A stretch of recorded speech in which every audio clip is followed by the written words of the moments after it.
Hey there, and thanks for stopping by. Have you ever felt like your English just isn't improving the way you hoped? You've learned a bunch of vocabulary, but when it's time to speak, the words don't come out smoothly. You hesitate. You try to translate in your head. You get anxious. And then you wonder, why does it sound so natural when native speakers talk? What are they doing that I'm not? Well, you're not alone in this. Today, I'm going to guide you through exactly how to speak English like a native. We'll go step by step from building your first sentence all the way to real fluency. And don't worry, it doesn't matter if you're just starting out. It's okay if you still make mistakes. Even if speaking makes you nervous, it's all part of the process. Because I've been in your shoes too. I know how it feels. So stick with me. We'll take this journey together one step at a time. And here's a quick question for you. Do you feel nervous when speaking English? Let me know in the comments. Chapter 1. I spoke, but it just didn't sound right. I still remember the very first time I tried to speak English. I had already learned the vocabulary. I had gone through all the grammar rules. I even practiced full sentences at home. I really believed I was ready, so I walked into the room feeling nervous but hopeful. Someone asked me a question in English. I opened my mouth and gave an answer. The words were technically correct. The sentence was structured properly, but something felt off, really off. The person looked confused. They asked me to say it again. I repeated myself. Still, they didn't get it. And just like that, my confidence dropped. My heart sank. I knew I had used the right words, but I didn't sound natural. It felt like my voice was covered by something heavy and stiff. The words came out slowly, awkwardly, like they didn't belong to me. It felt robotic, forced, almost like my mouth was working separately from my brain. I walked home that day feeling embarrassed and confused. I couldn't stop thinking, what happened? Why didn't it work? I knew the sentence was correct. I had practiced it so many times. But when I said it, it didn't sound real. It didn't even feel like English. It felt like a machine speaking, not a person. It was like I was pressing buttons in my head and the words just dropped out with no soul. That moment stayed with me. It made me question everything I had done so far. Was I simply bad at speaking? Would I ever be fluent? That night, I sat alone in my room feeling stuck. I turned on the TV hoping to relax. A short English video started playing. The people in it were native speakers. They were talking fast, but their words flowed so smoothly. It wasn't just what they said. It was how they said it. Their mouths moved with ease. Their voices rose and fell. They paused, laughed, smiled. It wasn't just speech. It was rhythm. It was music. And I realized something important. I wasn't speaking like that at all. I was reading English, not really living it. I was building sentences in my mind, not feeling them in the moment. That realization changed everything for me. I understood that speaking like a native isn't about saying everything perfectly. It's about sounding real. And real speaking has rhythm. It has emotion. It flows. I had none of that. I was speaking like a robot. And I needed to sound human. So I made a decision. I began to listen with a new purpose. I chose short English clips and played them over and over, but I wasn't just focusing on the words anymore. I was paying attention to the sound, the tone. I noticed when a speaker slowed down. I noticed when they stretched a word or skipped a sound entirely. I started to hear the melody in their speech. And that was the true beginning of my new kind of training. The next morning, I stood in front of a mirror. I picked a simple sentence from one of the videos, I don't know. I said it slowly, but my voice sounded flat. There was no emotion, no feeling, no life. Then I played the native speaker again. I don't know. The way they said it so gentle, so natural. There was a sigh in the middle. The word don't was soft. The no dropped slightly at the end. I tried to copy it. I don't know. Still didn't feel quite right. But it was a little better. So I did it again. I don't know. and again and again. I wasn't just repeating words anymore. I was copying the rhythm, the feeling, the music behind the speech. After many days of doing this, something amazing happened. My sentences began to sound more natural. I felt less nervous when I spoke. People understood me more quickly. I didn't have to repeat myself anymore. They smiled. They nodded. They responded in English. And they didn't slow down for me. They talked to me like I was one of them. That gave me hope. Maybe I could really speak like a native. Maybe it wasn't about memorizing every grammar rule. Maybe it was about feeling English, not fighting it. But don't get me wrong, it wasn't easy. Some days I felt exhausted. Other times I still made mistakes. There were moments I wanted to give up.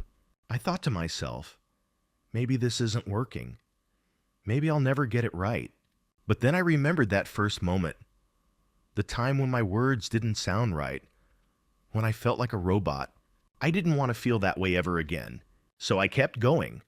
I practiced even when I didn't feel like it. I stopped waiting to be perfect. Instead, I focused on being real.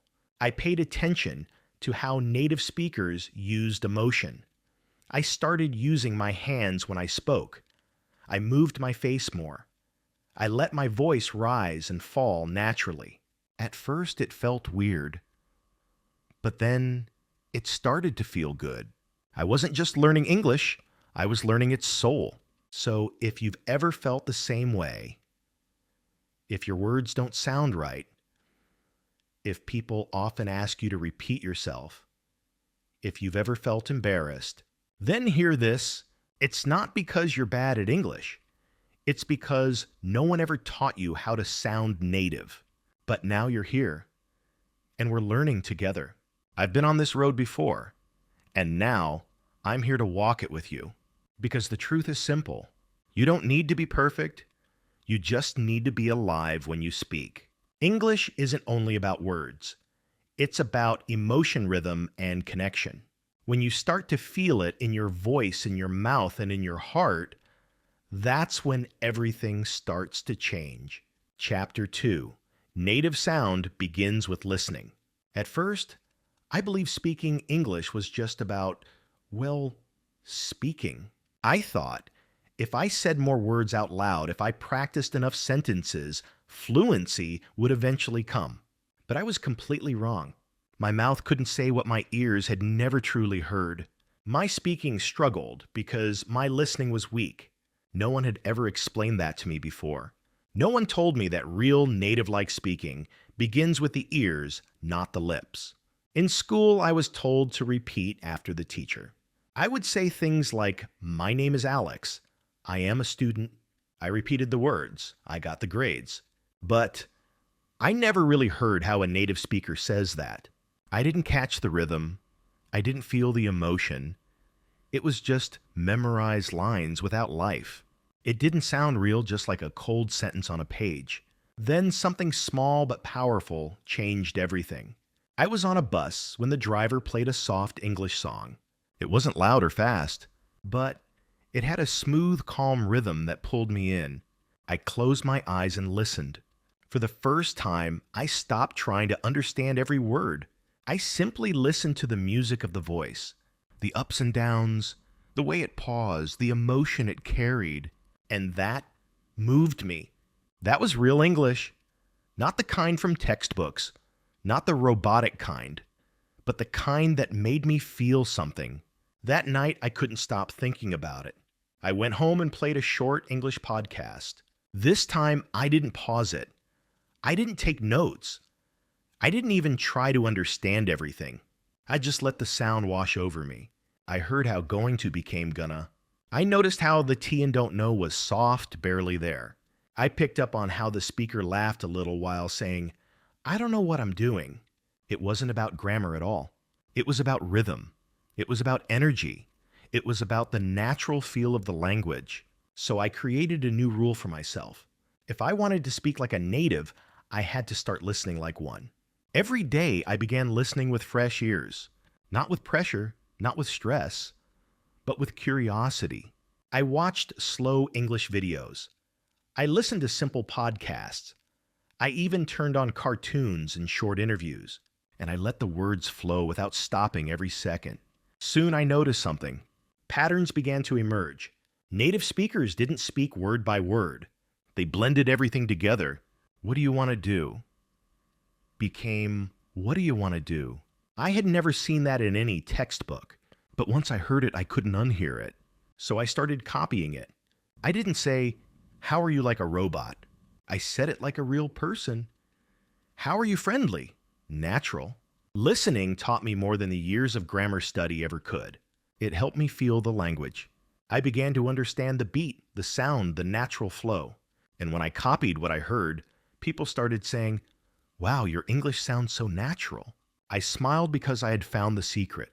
And that secret was listening. But not just any listening, not background noise, not passive listening. I listened with layers. First, I listened for emotion. Was the speaker tired? Excited, sarcastic? Then I listened for speed. Did they slow down at the end of the sentence? Did they pause before a new thought? Then I listened for music, the rising and falling tones, the emphasis, the stress. I didn't listen like a student anymore. I listened like a musician. I started repeating phrases using only my ears, not my eyes. I didn't rely on subtitles. I didn't look at transcripts. I needed the sound, not the spelling. So I used headphones. I picked short 10-second clips, and I played them again and again and again. Some people say they don't have time, but I believe this. 5 minutes of deep, focused listening every day can transform your voice. Your brain learns faster through sound. Your pronunciation improves without effort. Your speaking becomes smoother, even without memorizing anything. That's the magic of real listening. So if you're feeling stuck with your speaking, ask yourself, how are you listening? Are you just hearing noise, or are you hearing the music beneath the words? Start listening like a child does, with no pressure, no overthinking, just open ears and an open heart. Every native speaker you hear today, they once started with only one thing: listening. Not speaking, not writing, just listening. And then one day, the words came naturally. It can happen for you too. So don't be in a rush to speak. Take a moment to truly listen, gently, deeply, with interest. Your ears will guide your mouth. Your heart will guide your voice. And one day, when you speak, the words will come out like music. Chapter 3. Shadowing changed everything. The first time I heard the word shadowing, I thought it sounded strange. I didn't know what it meant.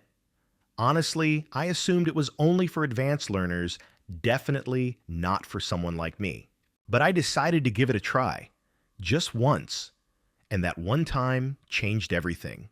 Suddenly my mouth started moving in new ways. My voice felt stronger. My confidence grew. It felt like I had finally found what my brain had been waiting for all along. Let me explain what shadowing really is. It's not about repeating after a 5-second pause. It's not slowly copying after watching a full sentence. And it's not just reading words from a script. Shadowing is simple. You listen to a native speaker and speak at the same time like a shadow. You follow their voice as closely as you can, like a mirror reflecting sound. You don't wait. You don't overthink. You just follow. The first time I tried it, I chose a simple video in English. The speaker was describing her morning routine. I put on my headphones, I hit play, and I began speaking right along with her. At first I was nervous. Her voice was fast, mine was slow. I stumbled. I couldn't keep up. It felt like I was failing. I paused the video. I took a deep breath, and I tried again. And then something amazing happened. My brain stopped translating. There was no time for that. I wasn't preparing or thinking, I was just following the sound. I copied her tone, her speed, her emotion. I made the same sounds, not perfectly, but close enough. And it felt like magic. It felt like I was stepping into her shoes, like I was borrowing her voice. It was exciting. It felt real. The more I practiced shadowing, the more natural I began to sound. My pronunciation changed, even though I didn't focus on it. My pauses became shorter. My sentences started flowing more smoothly. People started telling me, "Wow, you speak really clearly now." I smiled because I knew the reason. It was the shadowing. I was doing it every single day. Just 5 minutes a day, that's all. I picked short videos and repeated them again and again. I listened to one sentence at a time and spoke along with it. Sometimes my voice cracked. Sometimes I made mistakes, but I didn't stop.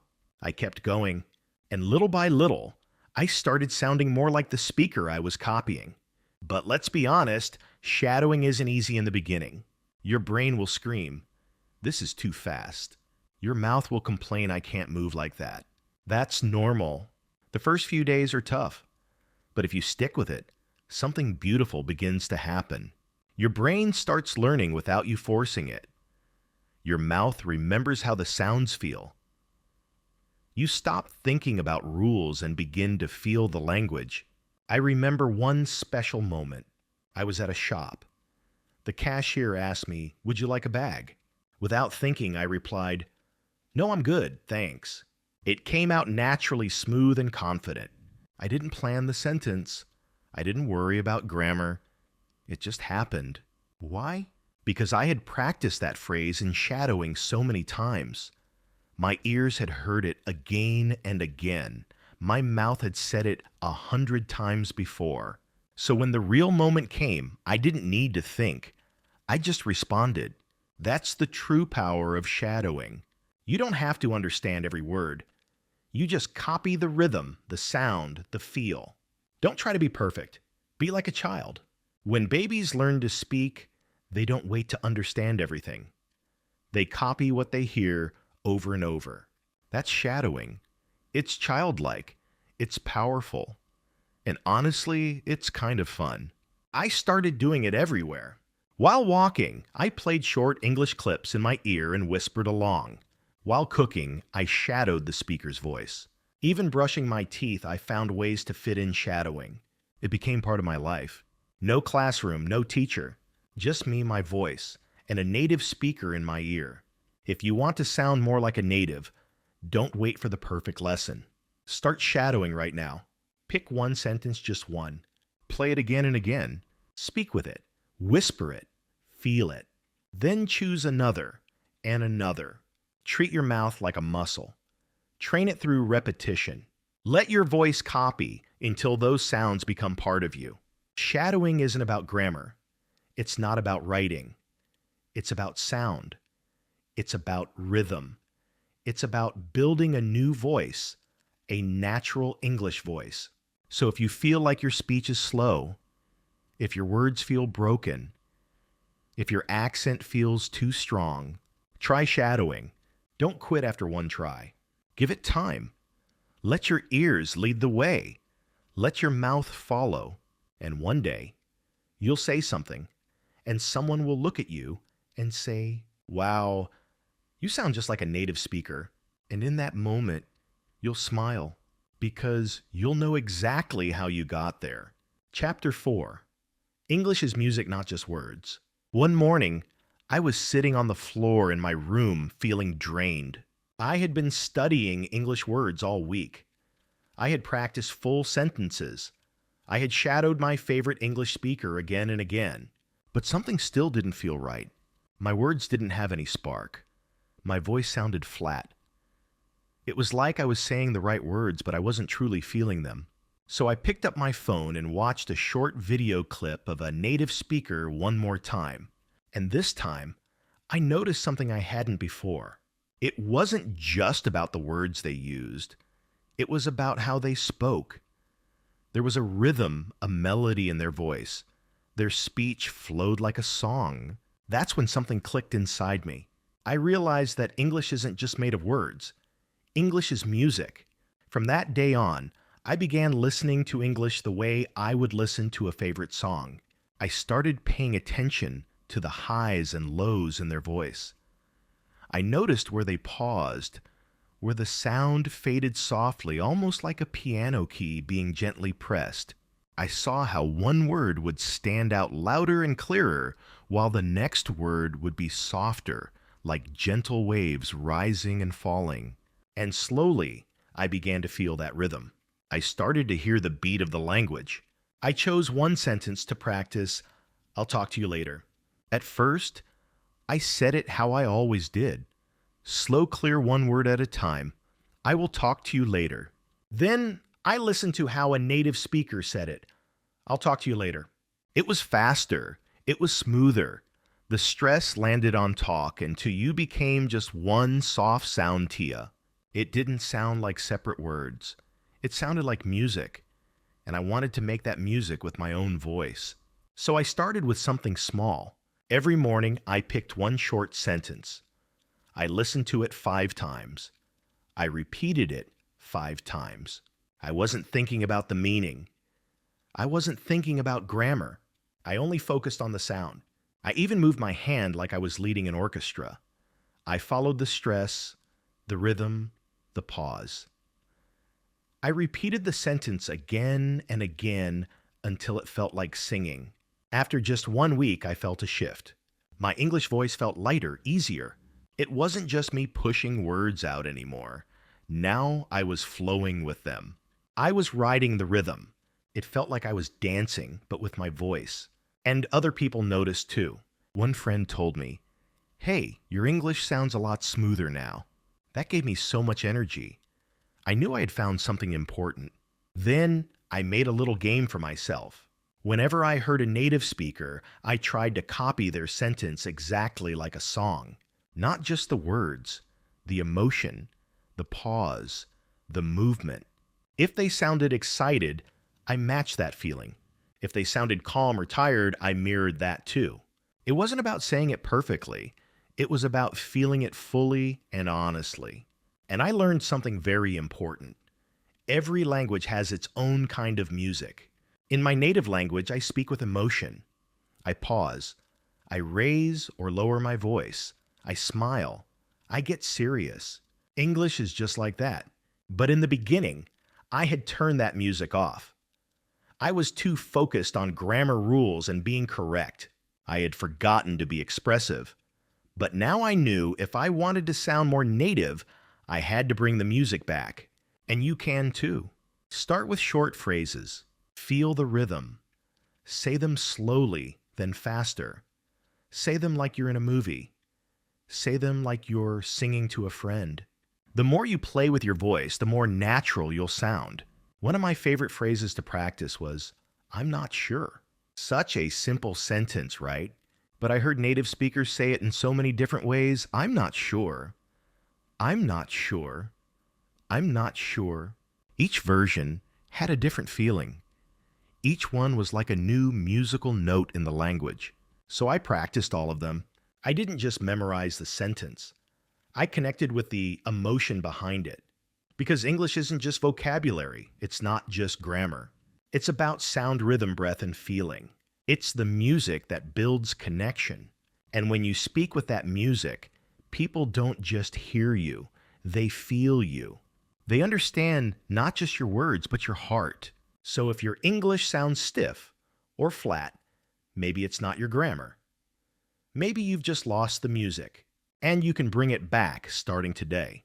Pick one phrase, feel the rhythm, say it with a smile, say it with emotion. Speak like you're telling a story, not taking a test. Because when you speak English, like it's music, your words become alive. And people will say, "Wow, you sound so natural. You sound just like a native speaker." And you'll smile because finally your voice sings. Chapter 5. The secret behind short phrases. I used to believe that to sound like a native speaker, I needed to use long, complex sentences. I thought native English speakers always spoke with fancy grammar, big vocabulary, and advanced sentence structures. So I studied a lot. I memorized complicated sentence patterns and tried to add difficult words into my daily speaking. But instead of sounding fluent, I sounded confused. My brain felt overloaded. My mouth couldn't keep up, and honestly, I felt exhausted. One day, I was watching a simple English video. Two native speakers were just chatting about their day. I paid close attention, and what really surprised me was this. They weren't using advanced vocabulary. They weren't using perfect grammar either. Instead, they were speaking in small, easy phrases, short, natural expressions like, "What's up?" "You got it?" or "Hang on." I paused the video. I replayed it again. Something clicked inside me. Those phrases felt real, full of life and emotion, and they came out quickly and smoothly. That's when I realized something important. Native speakers don't speak in long, heavy sentences. They talk in small chunks, short expressions that carry strong meaning. These little phrases often don't appear in grammar books. You won't always learn them in school, but they're everywhere in real conversations. They're the secret ingredient that makes English sound natural. From that moment, I changed the way I learned. I stopped focusing on building perfect long sentences. I began collecting small, real phrases, phrases that people actually say in daily life. I even made a notebook just for them. On one page, I wrote things like, "Nice one," "Come on," "No big deal," "You sure," and "Go ahead." Then I said each one out loud. I used them when talking to myself. I practiced them silently in my head when I was walking or doing chores. There's one phrase I remember clearly. It changed everything for me. The phrase was, "I'm good." It sounds so simple, but it can mean many things. It might mean I'm fine, or I don't need help, or even no thanks. One short phrase, many different uses. I started to really enjoy these little tools. They helped me stop sounding like a student and more like a natural speaker. The next time I had a conversation with a native speaker, I didn't try hard grammar. I just said, "I'm good, thanks." And they smiled. They understood me right away. The conversation felt easy. I didn't feel stressed or slow. That simple moment gave me real confidence. I was finally speaking naturally, all thanks to short, smart phrases. I kept going with my practice. I watched more videos and paused them often. I wrote down not just the words, but how they were said, the tone, the feeling behind the voice. Some phrases were strong, like "no way" or "you bet." Others were softer, like "kind of" or "I guess so." I copied both the sound and the emotion. Then I started using them in my daily routine. Even when I was alone at home, I talked to myself. I said things like, "Here we go," "Hold on," or "Let me see." Sometimes I imagined I was in a movie or having a chat with a friend. I didn't just memorize these phrases, I made them a part of my thinking. These short expressions became my building blocks.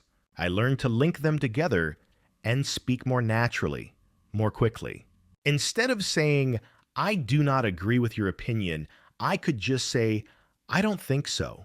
Instead of asking, "Can you repeat that whole sentence again for me?" I'd simply say, "Come again." Simple, natural, effective. Some phrases even helped me in daily life. In stores, I'd say, "I'm just looking." At school, if I didn't know something, I'd say, "I'm not sure." If I didn't catch what someone said, I'd use, "Sorry, what was that?" These phrases helped me survive. They helped me connect with others. They gave my English a native rhythm.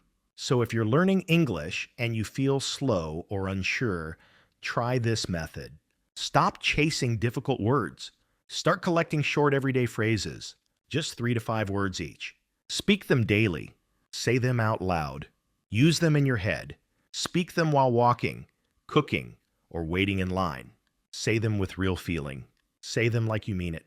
The more you use short phrases, the smoother your English will become. You won't have to build a big sentence every time. You'll just reach into your mental toolbox and speak. No stress, no long pauses, just smooth, natural flow. You don't need 10,000 words to sound like a native. You only need 100 real-life phrases, short, useful, and ready to go. And you can begin today. Pick 5 phrases right now. Practice them until they feel easy. Make them part of your everyday talk. Then add 5 more. Let your fluency grow like a tree, one small branch at a time. And one day, someone will talk to you. You'll smile and reply, "All good," and they'll say, "Wow, your English sounds awesome." And deep down, you'll know the secret. It's the power of short phrases. Chapter 6. I built my voice from the inside. At the beginning of my journey with English, I believed the key was copying everything on the outside, how people moved their mouths, their accents, their exact words. So I watched a lot of videos and repeated after native speakers. I tried to move my lips just like them. I tried to shape the sounds the same way. I thought that if I just copied them well enough, I would sound like them. But even though I practiced hard, something still didn't feel right. My voice didn't sound strong. It didn't sound natural. It felt like I was acting, not really speaking. It was like putting on clothes that didn't fit too loose, too strange, not mine. Then one night, something changed. I stood in front of the mirror, just me and my reflection. I looked into my own eyes and said a sentence in English. It was correct. The grammar was okay. The words were fine. But something was missing. My face looked blank. My voice had no feeling. There was no life in the words. And in that silent moment, I asked myself a simple but deep question. Whose voice am I using? That's when I realized I was just borrowing English. I was treating it like a costume, not a part of me. If I wanted to sound natural, I couldn't just copy others. I had to build my own voice, a voice that came from inside. That night I whispered something powerful to myself: I can speak English. I have a voice. I just need to find it. So I did something different. I stopped worrying about big sentences or fancy vocabulary. Instead, I started small with real feelings. I looked out the window and said, "It's cold today." I sat down and whispered, "I feel tired." I smiled and said, "This tea is nice." I didn't focus on being perfect. I focused on being honest. Little by little, something changed. The more I spoke from inside, the more natural I sounded. My voice stopped being a copy. It became mine, gentle, true, and full of life. I gave myself 5 minutes every day. I sat in silence, closed my eyes, took a breath in and out, and just talked. No pressure, no judgment, just honesty. I told myself how I felt. I described what I saw. I shared my little hopes. I want to learn. Today will be okay. I'm trying my best. And slowly, I stopped sounding like a student. I stopped repeating someone else's tone. I started living in English. My emotions gave power to my words. My feelings filled my voice with warmth. It had color now. It had depth. It had me. I still listened to English videos. I still shadowed native speakers. But this time, I added myself to every line. If I repeated a sentence like, "I don't know," I said it in my own way, maybe sad, confused, or playful. I brought my real feelings into it. That made my voice unique. That made it truly mine. I also began to act out little moments. I pretended I was lost. "Excuse me, can you help me?" I pretended I was happy. "I'm fine. Thank you." No stage, no audience, just my room, my voice, and my imagination. And the more I did it, the more confident I became. People started to really listen, not because my grammar was perfect, but because my words had emotion. They had presence. They were alive. My English wasn't cold anymore. It was warm, open, and real. And you can do the same. You don't need to wait for permission. You don't need to be perfect first. Your voice is already inside you. You just need to let it out. Start small. Speak to yourself. Say what you truly feel. Be honest. Be kind to yourself. Let your voice grow not from a rule book, but from your heart. Because fluency isn't only about speed or grammar. It's about truth. When your English comes from feeling not fear, you're not just speaking, you're connecting. That's what native-like speaking really means. You don't need to sound perfect. You need to sound real. And your real voice is ready. It's been waiting for you all along. Chapter 7. Stop thinking in your native language. This part of my journey was the hardest. Not the grammar, not the vocabulary, not even speaking itself. The real challenge was what came before speaking my thoughts. Whenever I wanted to speak English, my brain would go through a long process. I would hear a sentence, and then the machine would start. Step 1. Understand the English. Step 2.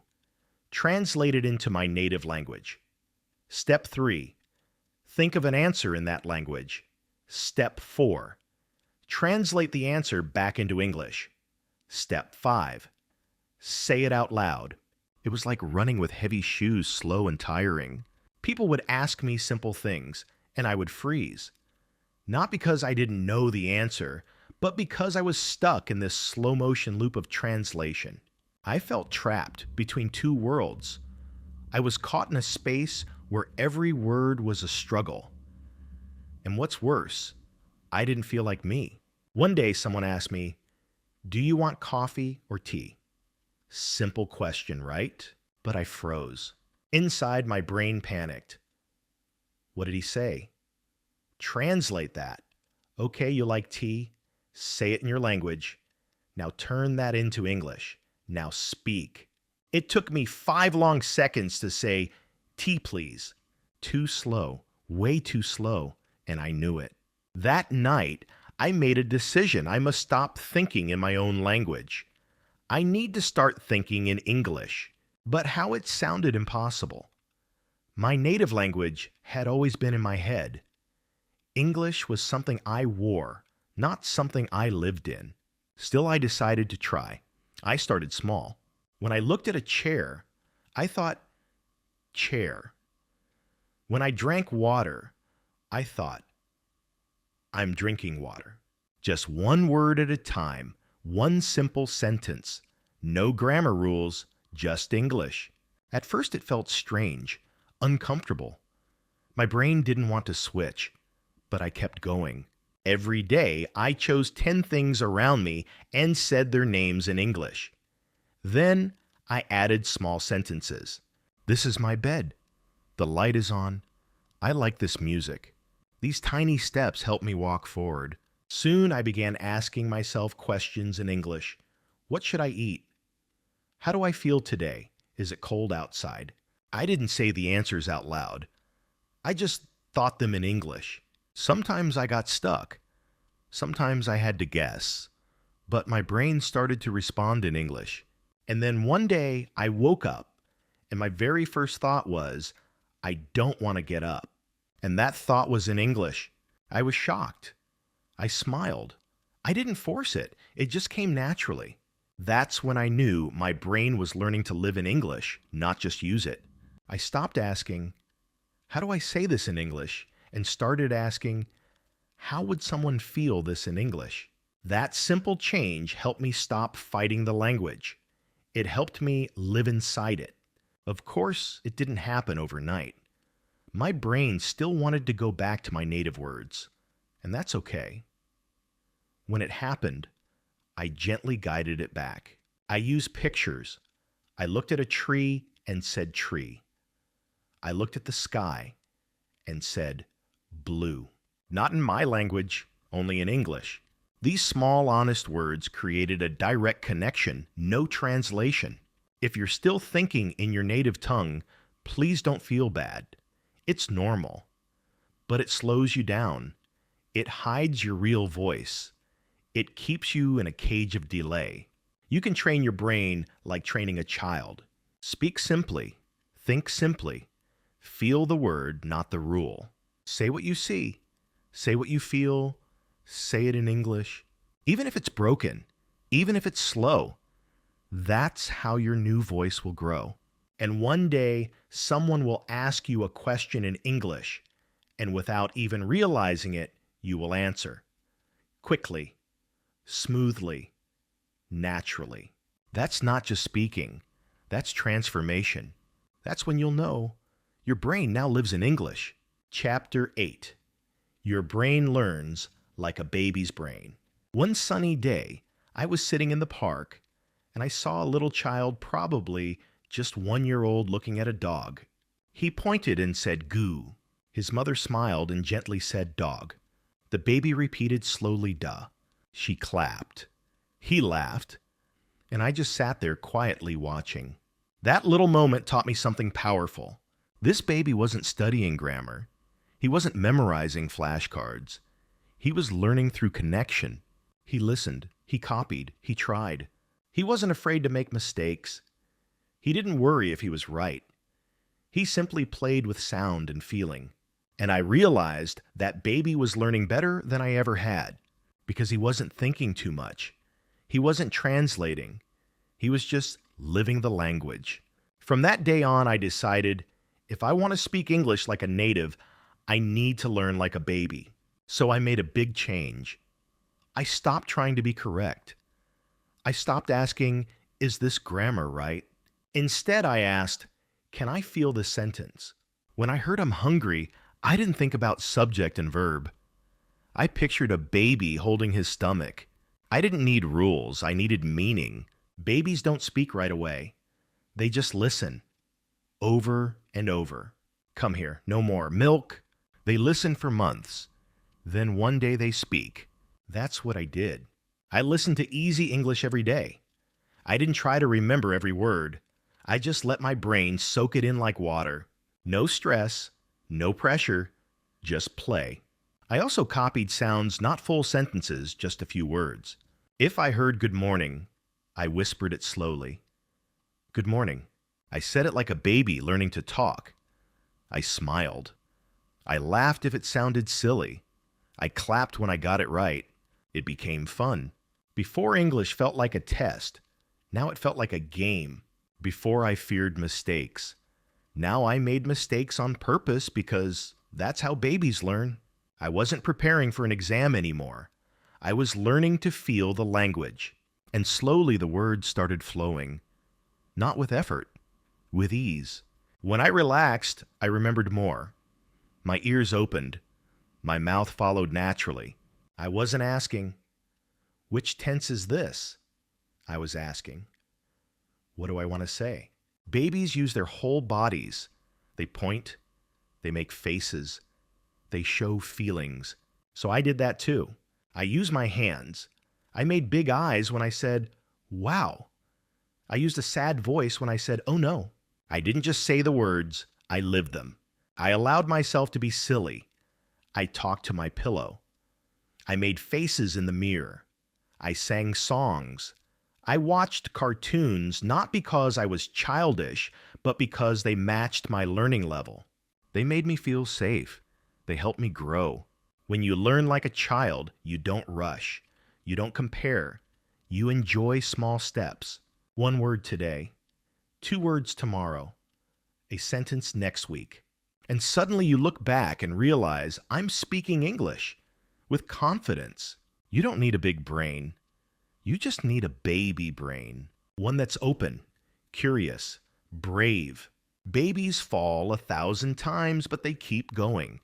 They laugh, they cry, they try again.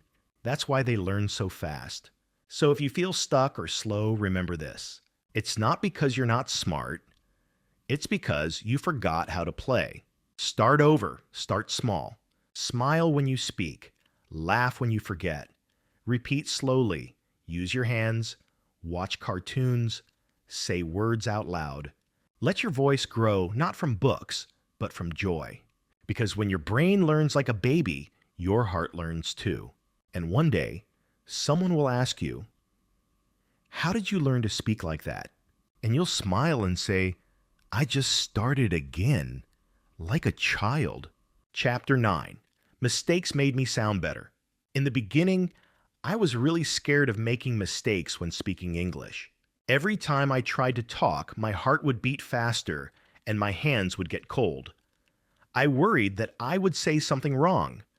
I feared that people might laugh at me or not understand what I was trying to say. So often, I chose to stay quiet. I wanted to speak up, but my fear was stronger than my voice. I remember one moment very clearly. In class, the teacher asked me a simple question. What did you do yesterday? I tried to answer. I said, yesterday I go to market. The teacher gave me a soft smile and gently corrected me. I went to the market. Some students laughed quietly. My face turned red. I felt embarrassed. I wanted to disappear. And in my mind, I thought, why did I even try to speak? I should have kept silent. I went home that day feeling really low. I didn't want to speak again. But later that night, something unexpected happened. I kept thinking about that sentence. Yesterday, I go to market. And I added the correction. Yesterday, I went to the market. I repeated both sentences to myself. While brushing my teeth, while walking alone, lying in bed. That small mistake, that tiny error taught me more than 100 grammar rules. Because I felt it, I understood it, and I remembered it. That one moment became part of my progress. It showed me that mistakes are not bad. They're not failures. They're lessons in disguise. They are signs that you're trying. And most importantly, that you're growing. From that day, I started treating my mistakes like teachers. I didn't hide from them anymore. I welcomed them. I even got a small notebook. Every time I made a mistake and someone corrected me, I wrote both the wrong version and the correct version down. Then I practiced them. The wrong one reminded me where I started. The correct one showed me how far I had come. Mistakes became my personal guide. They showed me exactly what to fix. And every correction helped me speak better next time. I also discovered that native English speakers don't usually care about small grammar errors. They don't laugh at you. They don't judge you. Most of the time, they still understand what you're trying to say, and often, they even help you kindly. I remember speaking with a tourist one day. I said, "I very like English." He smiled and said, "You mean I really like English?" We both laughed, and we kept talking. That mistake didn't ruin the conversation. It made it more natural, more human. That's when I realized something important. Mistakes aren't walls. They're windows. They help you see what needs to change, and they help you grow. I started telling myself, it's okay if I make a mistake. This is part of learning. I even gave myself little challenges like speaking to at least one person in English each day. And yes, I still made mistakes. But every time I became braver. Every time I learned something new. Think about when we were children. We fell so many times when learning to walk. We said the wrong words when learning to speak, but no one told us to stop. They encouraged us. They said, keep going. So why should learning English be any different? Now, when I speak and I make a mistake, I smile. I say, thanks for correcting me. And I move on stronger, not smaller. If you're scared of making mistakes, I want you to remember this. Mistakes are not something to fear. They are proof that you're trying. They are the reason you will one day speak with confidence. So speak up. Make errors. Learn from them. Grow from them. One day someone will say, how did you learn English so well? And you'll proudly say, I made a lot of mistakes and I never gave up. Chapter 10, Every Day. English versus School English. For many years, I thought I was good at English. I passed my tests. I got high grades. I could write long answers. I even knew lots of grammar, past perfect conditionals, passive voice, all of it. I thought I was ready to talk like a native speaker. But one day, I met someone from an English-speaking country. He said, hey, what's up? I froze. I didn't know what that meant. Was it a question? Should I say yes? Should I ask something back? I smiled awkwardly and said nothing. He just said, never mind, and walked away. And just like that, I realized something shocking. I had learned textbook English, not real-life English. I knew how to write an essay, but I didn't know how to answer a casual hello. I could explain grammar rules, but I didn't know how to say, I'm just hanging out. In school, I learned phrases like, how do you do? But in real life, people said things like, how's it going? Or what's up? In class, I learned to ask, may I go to the restroom? But in real life, people said, I gotta pee, or be right back. That's when it hit me. School taught me rules, but the real world uses rhythm. Real speech is quicker, more relaxed, and full of feeling. So I started doing something new. I watched interviews, movies, YouTube videos, even vlogs, anything with natural English. I paid close attention to the phrases native speakers used. No way, hang on, that's wild, take it easy, sounds good. These weren't in my textbooks, but they were everywhere in real conversations. I wrote them in a small notebook. Not long sentences, just short, useful phrases. Then I made my own examples. Hang on, I'm coming. No way, really. Sounds good, let's go. I practiced them out loud until they felt natural in my mouth. And slowly my English started to change. People reacted differently. They smiled more. Some said, "You sound local." That was one of the best compliments I ever received. I realized something big. Textbook English helps you pass exams. Everyday English helps you connect with real people. Now, don't get me wrong, school English has value. It gave me a strong foundation. But it was only the beginning. The rest I learned on the street, in cafes, and real conversations. Now, when I hear native speakers talk, I focus on how they say things, their tone, their rhythm, their natural expressions. Sometimes I don't even fully understand a phrase, but I still repeat it just to get the feel. That's how I learn the music of the language. If you feel like you know grammar, but still struggle to speak naturally, that's okay. It just means it's time to go beyond the classroom. Start listening to how real people speak. Repeat what they say. Use their words. Make them yours. And don't try to sound perfect. Native speakers say, gonna, instead of going to wanna, instead of want to, let me see, instead of let me see. That's not incorrect, that's real life speech. So today, choose 5 phrases you hear in natural English. Practice them. Say them in your own sentences. Bit by bit, your English will feel more alive. Bit by bit, you'll stop sounding like a textbook and start sounding like a real person. One day, someone will ask, "Where did you learn to speak like that?" And you'll smile and say, "Not just from books. I learned from life." Chapter 11. Copy conversations, not just vocabulary. In the beginning of my English journey, I had a giant list of words. I treated them like treasures, collecting them every day, 5 new ones written carefully with their meanings beside them. I repeated them, made flashcards, and reviewed them like a ritual. I believed that knowing more vocabulary would automatically make me a better speaker. But soon I realized something wasn't right, even though I knew a lot of words when I opened my mouth to speak. Silence. My brain had the words, but not the sentences. The flow was missing. The rhythm wasn't there. One day, I tried to chat with a tourist. I had studied so much that week: weather, food, hobbies, everything I thought I needed. But once we started talking, I froze. I didn't know how to respond naturally. My answer sounded like a test, robotic and awkward. I paused constantly. And that conversation, instead of being fun, felt like a struggle.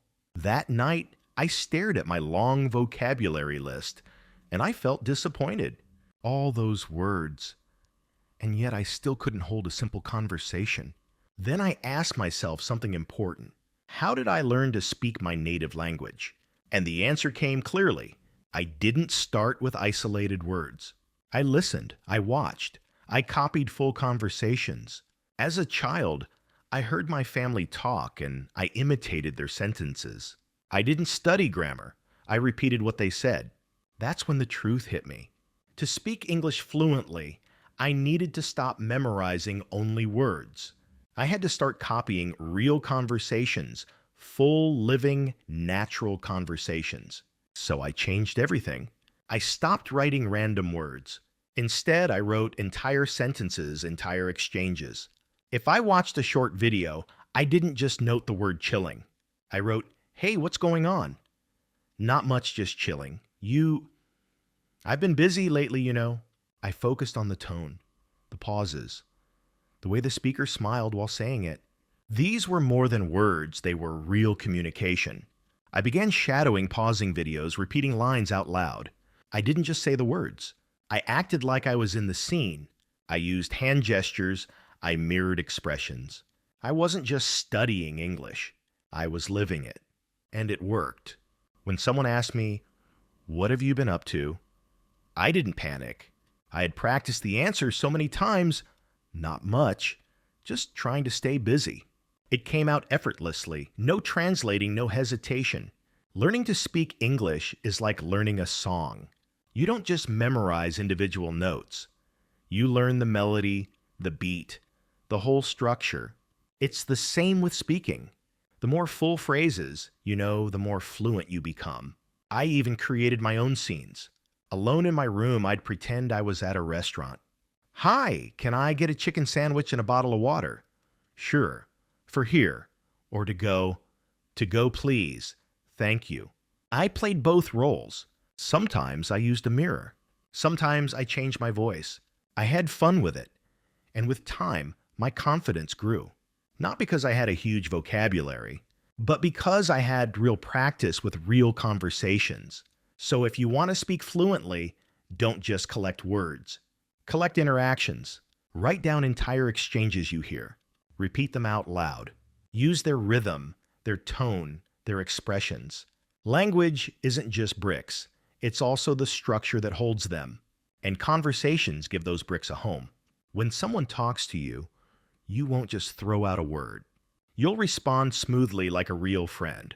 So if memorizing words hasn't helped you speak, it's time to change your strategy. Start copying entire scenes. Practice with energy. Speak like real people. Make it natural. And one day without effort, you'll say, "You know what I mean." And someone will reply, "Yeah, totally." And in that moment, you'll realize you didn't just learn English. You became part of it. Chapter 12. I practiced speaking without speaking. There was a time in my journey when I truly wanted to speak English, but I had no one to practice with. No teacher, no partner, not even a friend who spoke the language. I felt stuck, even though I was full of motivation. I had the desire to improve, but the room was silent. My phone didn't ring. No messages came. My mouth stayed closed, not because I didn't want to speak, but because there was no one to listen. I began to wonder, how can I grow in speaking without a real conversation partner? Then I remembered something beautiful from my childhood. When I was small, I used to play with my toys and talk to them. I gave each toy a voice. I created stories and made sounds with excitement. I didn't care if anyone heard me. I spoke because it brought me joy. That memory lit a small fire in me. I thought maybe I don't need someone else.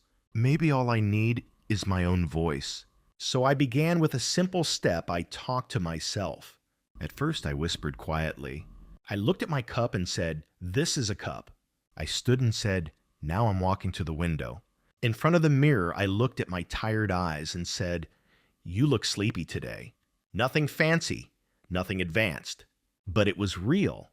It was practice, and it was mine. Then I discovered something powerful, brain speaking. As I walked outside, I didn't just look at the world. I described it in my head. That boy is wearing a yellow shirt. The lady looks happy today. I think it might rain. These silent sentences became my habit, and slowly my English mind got stronger. I made daily missions. Describe 5 things around you. Talk about your mood in English. Imagine someone asked you for directions. How would you respond? I played these games everywhere on the bus, during dinner, even when brushing my teeth. Then I started acting out scenes. Standing in front of the mirror, I imagined being in a store. "Hi, can I help you?" "Yes, I'm looking for a black jacket." "What size do you need?" I played every role. I became the shopper. I became the cashier. It felt silly at first, but I kept doing it because every scene made me better. I wasn't waiting for practice. I was creating it. Then I learned about silent shadowing. I watched videos in English. I didn't speak out loud, I just moved my lips, copying every word. No sound, just motion. But my mouth was training. My face was learning the shapes of English. My brain was syncing with the language. I realized fluency isn't just about speaking loudly, it's about moving with the rhythm inside and out. Some days, I would write short reflections in English and read them with emotion. Today I woke up late. I felt tired, but I still practiced. It became my daily story. No one read it, but my voice felt heard, and that was enough. A lot of people say, I don't have anyone to talk to. But here's the truth. You have yourself. You have your voice. You have your thoughts. That's more than enough. You don't need a classroom. You don't need a crowd. You just need time and courage. Talk to your reflection.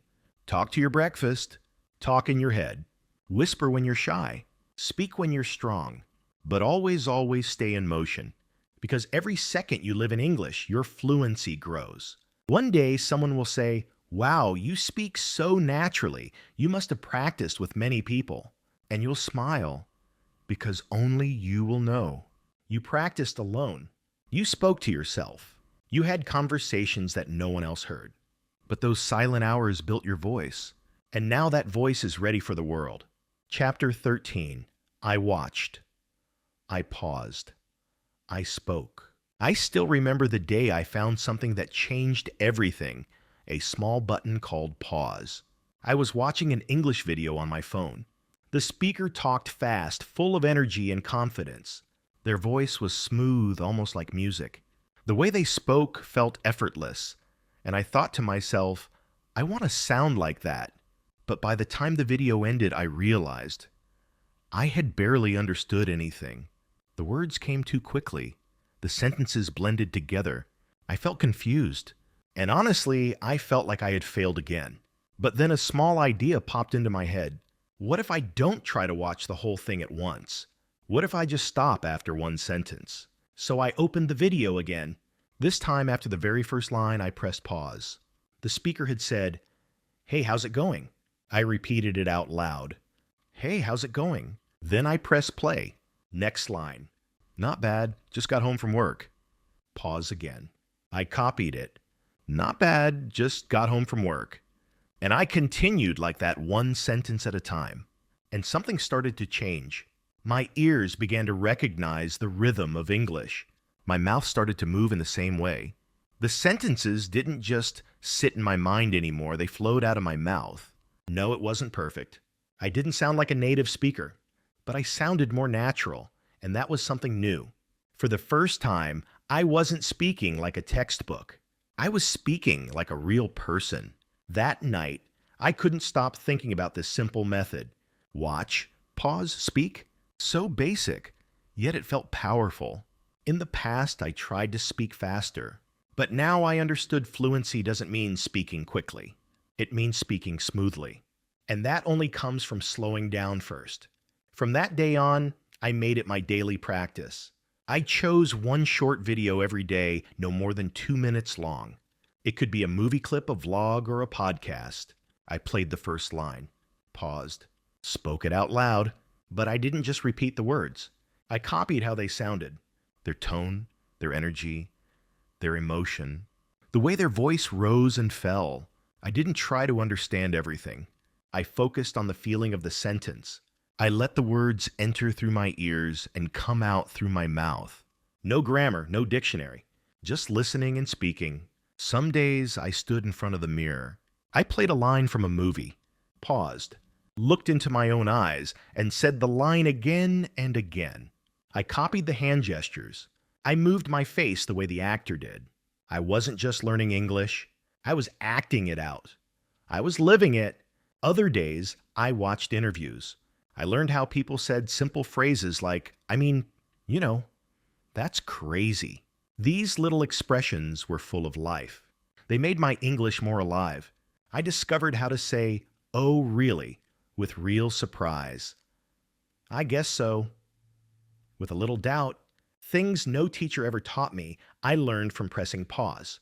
It wasn't always easy. Sometimes I messed up the sentence. Sometimes my timing was wrong. Sometimes my voice sounded weird, but I kept going because I knew I was training my speaking muscles. Each sentence was like one more push-up for my mouth. I also started recording myself. I played a sentence from the video. Then I said it. Then I compared the two. Sometimes I laughed at how different I sounded, but other times I felt proud because I was improving, slowly, clearly. And with each practice, I got closer to fluency. So if you feel stuck, if you're always listening but never speaking, try this. Watch a short video. Pause after each line. Say it out loud. Copy the sound, not just the words. Don't worry about mistakes. Don't worry about sounding perfect. Just copy with heart. You don't need a teacher. You don't need a classroom. You just need the courage to press pause, because that pause button became my best teacher. It gave me space. It gave me focus. And most importantly, it gave me progress. One day, I had a real conversation. I didn't freeze. I didn't search for words. I just spoke. The sentences came naturally, ones I had copied 100 times. No worries. Just messing with you. Let me think. And the person I was speaking with said, "Wow, you sound so relaxed in English." I smiled. But deep inside, I knew why. It wasn't luck. It wasn't a special gift. It was a simple habit. Watch, pause, speak. Again and again and again. Chapter 14. My voice became my teacher. For a long time, I didn't like hearing my own voice. Every time I spoke English and heard a recording of myself, it felt uncomfortable. It didn't sound like the native speakers I admired. My voice was too slow, too soft, too uncertain. So I avoided recording myself. I never played back what I said. I told myself, why should I hear my mistakes again? But there was something important I didn't understand yet. I didn't know that my own voice could become my best teacher. And the discovery happened by accident. One evening, I was reading a short story in English out loud just for practice. I had my phone with me, and without even thinking, I pressed the record button. I finished the story, saved the file, and forgot about it. Later that night, I found the recording and decided to listen. At first, I cringed. My voice sounded strange and unfamiliar. I noticed some mispronounced words. I made a few mistakes. But then something surprising happened. I understood what I was saying. I could hear the rhythm in my voice. I noticed which words I said too fast and which ones were too slow. I recognized the moments where I stumbled or hesitated. And I could also hear the parts where I sounded confident. That moment changed everything. The next day I did it again, this time on purpose. I recorded a short, simple conversation from memory. Something like, "Hi, how are you?" "I'm fine, thanks. What about you?" Then I listened to the recording 3 times. Each time I noticed something new. First, I heard my growing confidence. Second, I noticed small mistakes I could correct. And third, I understood what exactly needed improvement. That day, I made a new promise to myself. From now on, I will record my voice every single day. I didn't need a fancy microphone. I didn't need a soundproof room. All I needed was my phone. I started small, just 5 minutes a day. I chose one sentence and recorded it. Then I listened. Then I repeated. After that, I moved on to a paragraph. I read it, recorded it, and listened again. But this time, I wasn't listening to judge myself. I was listening to understand myself. With each recording, I became more aware. I started hearing things I never noticed before. Sometimes I dropped important sounds. Other times, I stressed the wrong syllables. Often, my sentences ended without energy. But now I could hear all of it clearly. And because I could hear it, I could fix it. My learning became more focused. I was no longer guessing. I was learning directly from myself. And something beautiful began to happen. The more I listened to myself, the more I respected myself. I stopped being afraid of how I sounded. I stopped hiding behind fear. I started accepting my voice. It wasn't perfect. It wasn't native. But it was improving. It was growing stronger every day. Later on, I started doing voice comparisons. I would take a sentence from a video by a native speaker, then record myself saying the same sentence. I'd place both recordings side by side, and I'd listen carefully.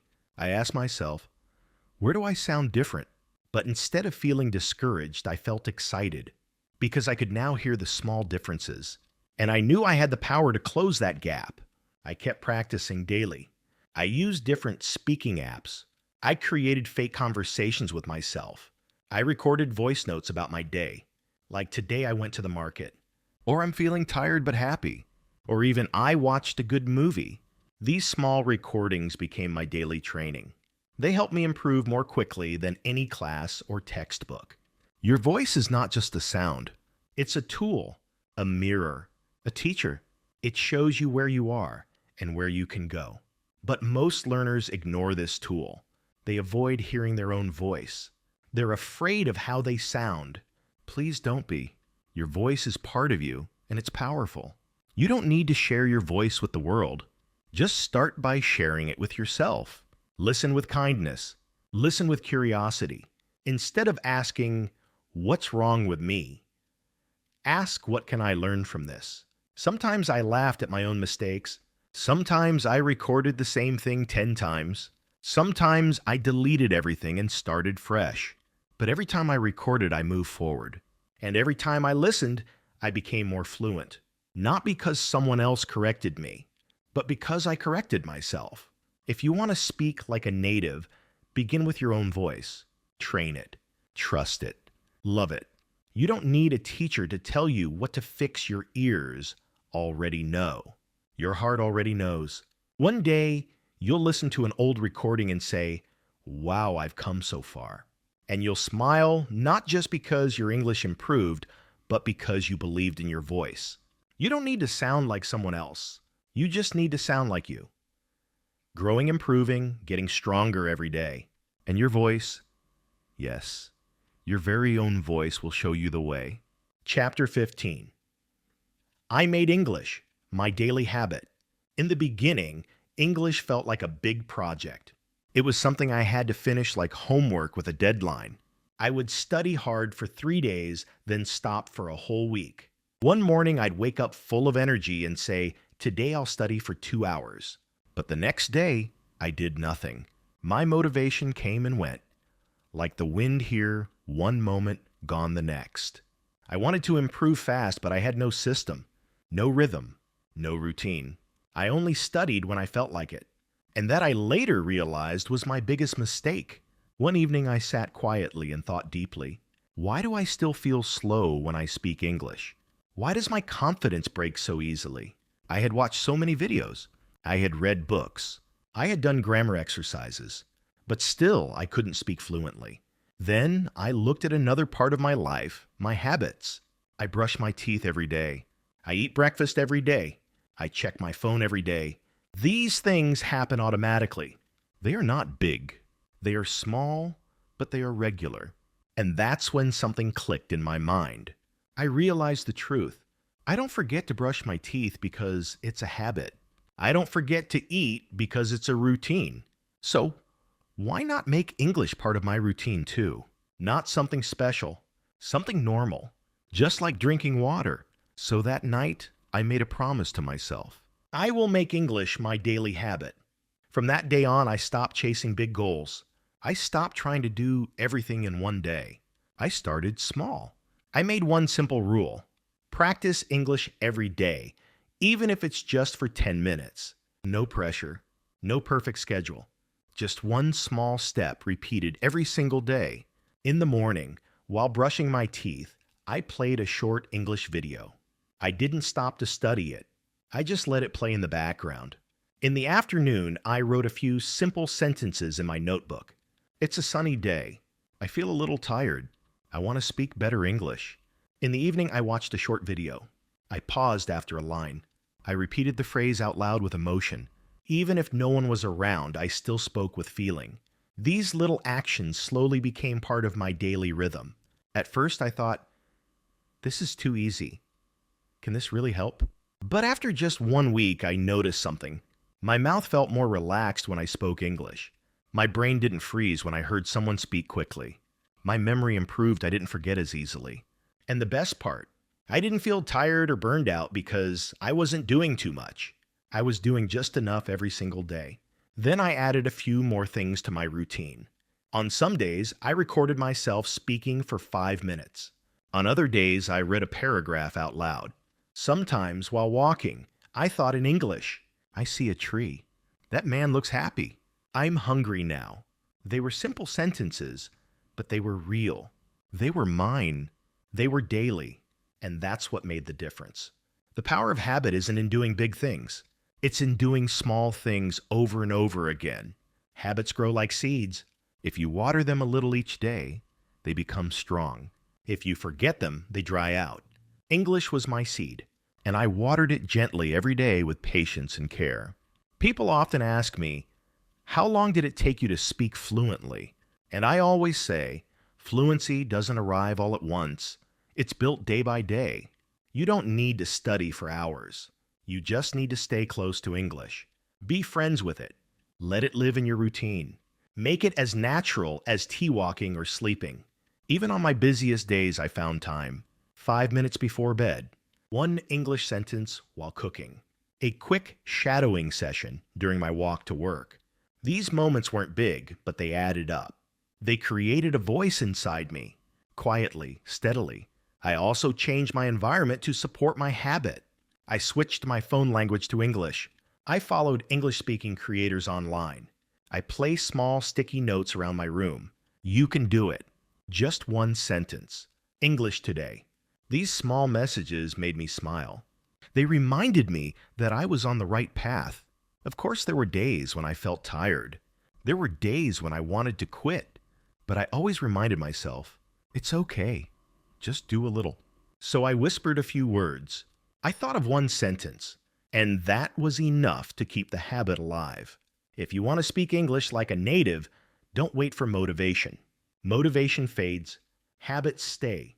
Build a habit. Make it small. Make it daily. Let it grow naturally. Let it become your friend. Fluency is not about doing more.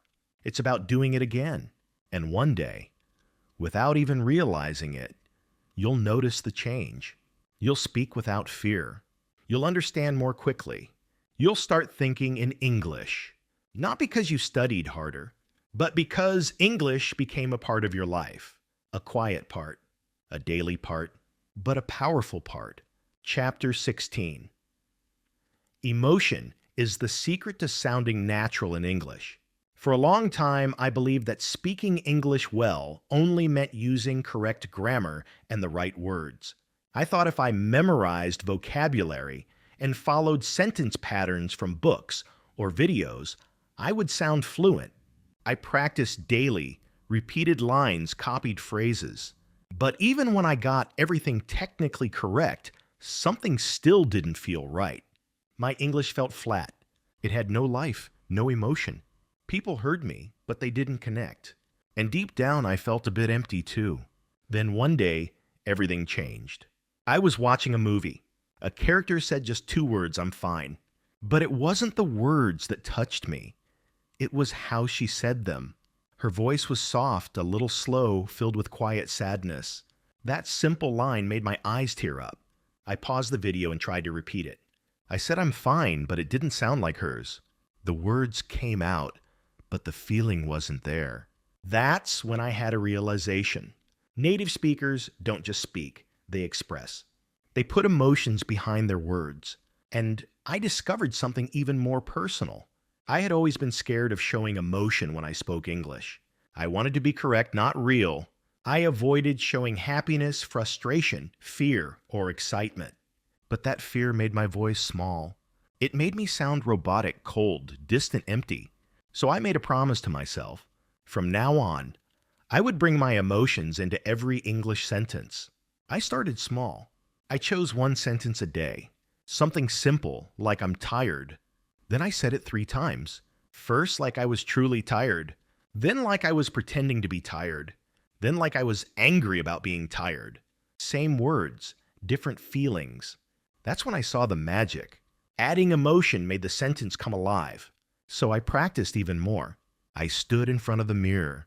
I said thank you, once with a big smile, once with a sad face, once with excited energy. I played with my eyes, my hands, my tone. I smiled. I frowned. I whispered. I shouted. And slowly, something beautiful happened. I started to enjoy hearing my own English voice. It wasn't just about grammar anymore, it became a part of me. Then came the moment that changed everything. One day, I said to myself, I'm scared. And I truly meant it. I was afraid to speak in front of others. I was afraid of mistakes. But when I spoke those words with emotion, I felt stronger. Saying it out loud gave me confidence. I felt more real, more honest, more connected to myself. And that's what people notice, not perfect grammar, but realness. Emotion is not an extra piece, it's the heart of your voice. When a native speaker says, "Oh my God," they feel shocked, excited, surprised. When they say, "That's amazing," their voice rises, their eyes light up. Even a phrase like, "I don't know," can carry humor, confusion, or sadness, depending on how it's said. It's the emotion that gives English its soul. So, I changed the way I learned. I stopped watching videos just for the words. I watched for the feeling. I copied how people laughed, paused, smiled, sighed. I noticed how they used silence. Even a moment of quiet could speak louder than words. And I brought that into real life. When a friend shared good news, I didn't just say, "That's good." I said, "That's great," with a big grin. When someone was sad, I said, "I'm really sorry," with a gentle voice. When I didn't know something, I said, I'm not sure," with a thoughtful look. And people noticed. They didn't just hear my words, they felt them.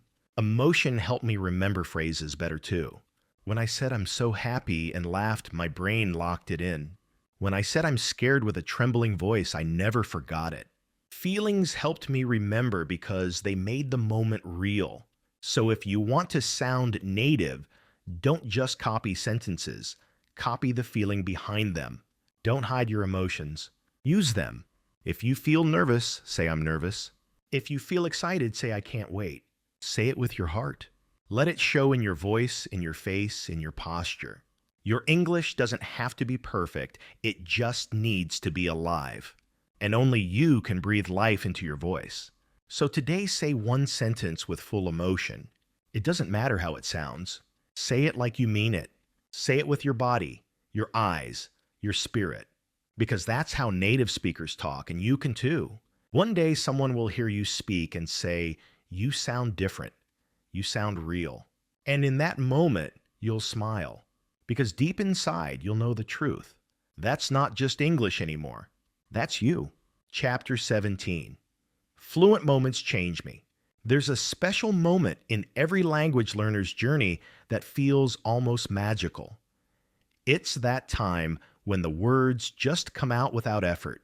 When your mouth speaks before your brain even thinks. When English flows naturally like water, or music like something hidden inside you finally comes alive. I call those moments fluent moments. And the first time I experienced one, it changed everything for me. It didn't happen while studying. It didn't happen in a classroom with a teacher. It happened during a normal day. I was in a cafe, not even thinking about English. There was a tourist standing near the counter. He looked confused, staring at the menu. Then he turned to me and said, "Sorry, do you know what this is?" He pointed at something on the list, and before I even realized it, I replied, "Oh, that's sweet rice with milk. It's called K. It tastes really nice." Then I paused. It hit me I had just spoken English without planning it. I didn't translate. I didn't stop to think. I didn't feel scared. The words flowed out so naturally clear, calm, easy. And the best part, he understood me. He smiled and said, "Thanks. I'll try that." And I smiled too. But deep inside, I was amazed. I thought to myself, wait, that voice was mine. That was me speaking English without fear, without effort. I walked home that day feeling something strange in my chest. It wasn't just happiness. It wasn't just pride. It was deeper. It felt like I was becoming someone new. For the first time, I didn't feel like just a student anymore. I felt like a real speaker, like someone who could connect, someone who could help. someone who belonged in the language. That moment stayed with me. I kept thinking about it again and again. And not long after it happened again, I was watching a short funny video online. The person was telling a silly story, and I laughed. Then, without even realizing, I said out loud, "No way, that's crazy." No one else was in the room. But I had reacted in English. It wasn't a sentence I had learned. It wasn't a translation. It was a real natural response. Moments like these, so small and quiet, they're proof that you're growing, that your brain is changing, that English is becoming part of you. Not just a subject in school, not just a list of grammar rules, but a language you actually live in. So I started to write those moments down in a small notebook. I called it my fluency diary. I didn't write grammar notes. I wrote feelings and stories. Like today, I spoke without fear. Or I had a short chat with the delivery guy and understood everything. Or I explained a joke in English and they laughed. Each story was short, but powerful. They reminded me that I was making progress. You see, fluent moments aren't about speaking with perfect grammar. They're about feeling free. Free to talk. Free to share. Free to be yourself in another language. Even if you forget a word. Even if your sentence isn't perfect, it still counts. Because in that moment, your English was alive, not from a textbook, but from you. We often think fluency means something big, like giving a speech or talking for hours. But I've learned the truth is different. Real fluency is quiet. It comes little by little. It shows up in tiny moments. A sentence here, a question there, a laugh, a small reply, a smile. That's real fluency. And every time it happens, your confidence grows, like a flower reaching for the sunlight. If you haven't had your fluent moment yet, don't worry. It will come. Maybe when you're relaxed. Maybe when you're helping someone. Maybe when you're just being yourself. It'll show up when your heart is open and your mind isn't scared anymore. And when it does, you'll feel it. You'll remember it forever. So what can you do while waiting for that moment? Prepare your heart. Speak a little English every day, even just to yourself. Listen with curiosity. Repeat what you hear with feeling. Practice useful phrases. Make English part of your daily life. And one day, when that special moment arrives, you'll be ready for it. And after one fluent moment comes another, then another. Slowly they start to connect. Together they build a bridge inside you. A bridge between silence and speech, between fear and flow. And step by step, you'll cross that bridge. You'll step into a new version of yourself. So don't wait for a perfect day. Look for the small signs, celebrate them, write them down, feel them deeply, because they aren't small at all. They're your proof. They're your transformation. They're your voice coming alive. And one day, someone will ask you, "How did you become fluent?" And you'll smile and say, "One small moment at a time." Chapter 18. Now I sound like a native. Now I speak like a native, and you can too. When I hear myself speaking English these days, it almost feels unreal, but in the best way. I no longer pause every second or try to translate everything in my head. I don't shrink away or feel nervous like I used to. I just talk. I smile, I share, I laugh. I answer questions with ease, and I tell stories like I've always known how, without even thinking. I say little phrases like, "You know what I mean?" Or, "That's crazy, and it feels natural." I'm not trying to copy a native speaker anymore. I simply sound like me. And people tell me, "Wow, you speak so naturally." I smile when I hear that, because I remember when I couldn't even say, "How are you?" without trembling inside. But I didn't wake up one day fluent. It didn't happen instantly. It took time, quiet, patient time. One word at a time. One sentence. One shadowing practice. One emotional chat. One short voice message. One tiny burst of confidence followed by 10 moments of doubt. But I kept showing up. I didn't quit. Bit by bit, my voice got stronger. My rhythm began to flow. My ears picked up more. And now, I'm here still learning every day, but no longer scared. I still remember the small milestones. My first mistake. My first complete sentence. My first real talk with a tourist. My first time recording myself. My first time I felt, hey, that sounded fluent. Back then, those things didn't seem like much. But now I see the truth. Those tiny steps became the building blocks of who I am today. I didn't become fluent because I'm a genius. I became fluent because I stayed close to English. I made it part of my life, not just something I studied, but something I lived. I spoke to myself. I listened with emotion. I copied voices. I practiced with feeling. I built habits like a child learning their first language. And something deep inside me began to shift. My thoughts started changing. My speech became smoother. And I began to feel at home in English. Now when I speak, I feel free. Not perfect, but free. I can tell a joke. I can share advice. I can ask questions and talk about how I feel. I can listen and connect with people. I can laugh with them. At this point, it's no longer just about English. It's about connection, about self-expression, about being seen and truly understood. And if you're still on this path, still feeling unsure or slow or stuck in mistakes, I want to tell you something important. You can do this. You are not late. You are not broken. You are growing, and growth takes time. This journey isn't a straight road. It has hills and valleys. There will be strong days and hard days. Days you feel proud, and days you feel like giving up. But the most important thing is don't stop. Keep moving. Even if it's just a whisper, keep speaking. Even if no one's listening, speak anyway. When I had no one to talk to, I talked to myself. I used short, real-life phrases instead of perfect grammar. I shadowed native speakers every day, even just 5 minutes helped. I thought in English even with broken sentences.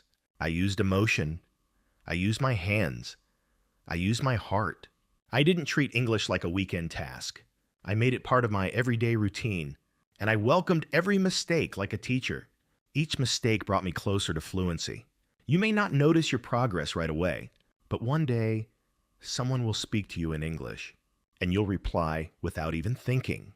You'll say something smooth, and you'll hear yourself and smile, because you'll realize I didn't fake this. I became this. And when someone tells you, you sound like a native, you won't feel shocked.